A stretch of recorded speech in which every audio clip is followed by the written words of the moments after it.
Yo, welcome back to my channel. I am James and I am a wedding photographer. This is from a recent engagement session where the couple often visit a park near their home and it's quite special to them, so I opted for this location. Straight away from the car we just went for a little walk. They're just making a joke there about how comfortable they are already with the camera, and we haven't even mentioned it being a photo shoot yet.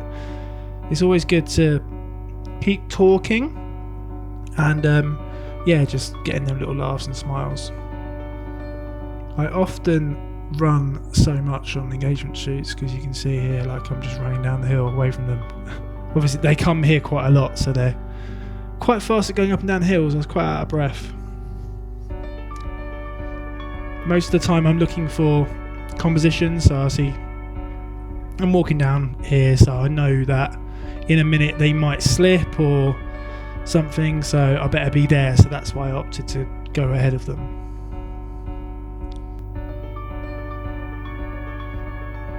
So I'm constantly looking for little compositions.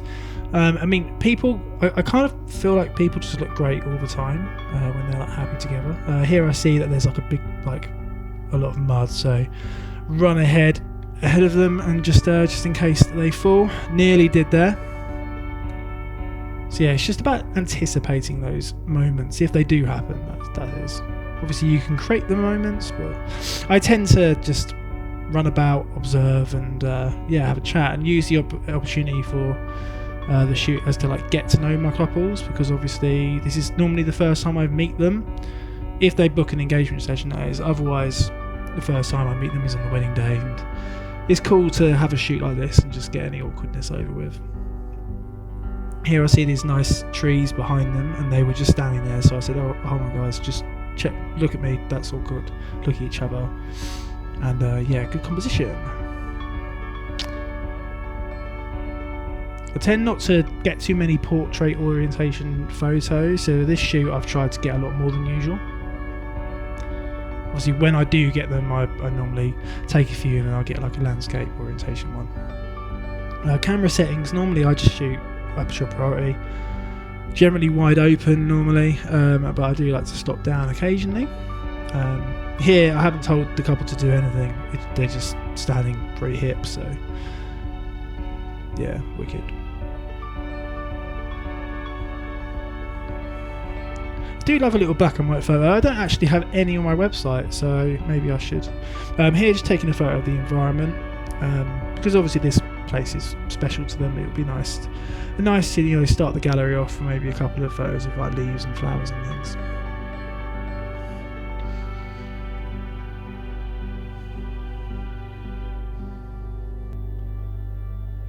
Did a lot of walking in this shoot. Yeah, here is a rope swing. Well, there's a rope swing down a little bit, and Chris spots it and has a little run. I'm constantly shooting in case someone falls over, as horrible as that sounds, but Chris launched himself there without me even realising, so got a couple of shots of him. Always shooting on the hill, just in case So fell. She nearly did then. I'm glad she didn't, but obviously, it makes a good photo because there's laughter and stuff happening. Okay, constantly shooting, and it's a very, very strong rope apparently, so but you wouldn't catch me on it.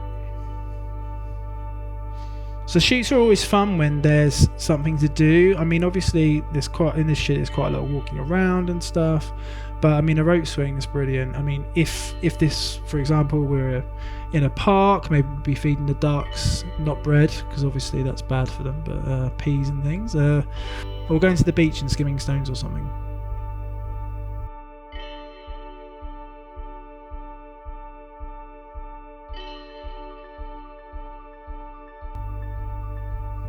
Okay, here I see like a nice framing composition, so like I quickly go to their left. I really like this idea of, people walking and someone pulling the other person along. I've got a couple of examples of it like in my wedding work where it works really well, but here it didn't. But it's always, working out what feels best on the day. Here I just tell them to like pull each other in and then like push each other apart and stuff. They naturally just start laughing and smiling, just a nice kiss and stuff. So yeah, it's good to make people feel comfortable. And yeah, like obviously, you know, an engagement session, you want them to look at the photos and you want them to see themselves. And if, well, it works for me, it might work for you better, but for me, like I just like to see what the couple do naturally and like work with it. So I want them to, you know, remember the engagement session in a positive way, like, oh yeah, look, we actually have fun that day and stuff. Yeah. Okay, here, so I see a nice like alternate framing, kind of like that. I did try a Brennheiser, is it Brenzia or a Brennheiser method, where you do like a panorama. That was a bit of a nightmare, to be honest, so I haven't included that. Here there's a cool like little viewpoint, so I just tell Chris to put in Sophie a bit, and then, yeah, naturally just looking like kind of cool and hip. Here there's a tree above them, so I asked them to step to their left a couple of steps because of it kind of like frames them nicely, and I thought about maybe doing a silhouette.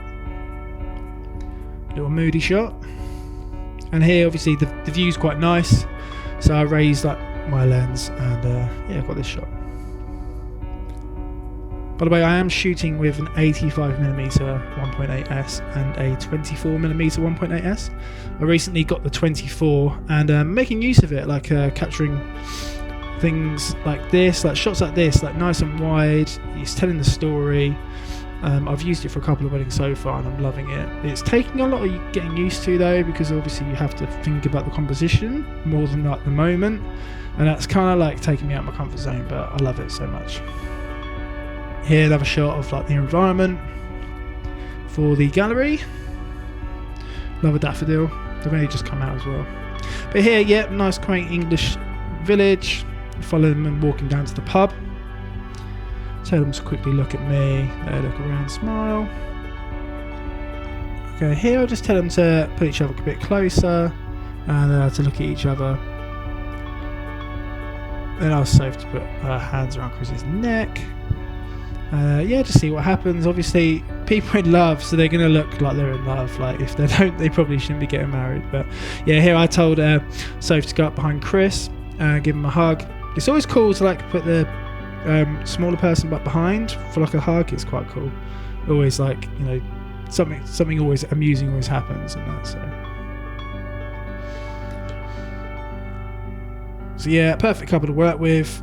Not really having to do much, you know. Don't have to tell them to smile and stuff because obviously they're naturally happily together.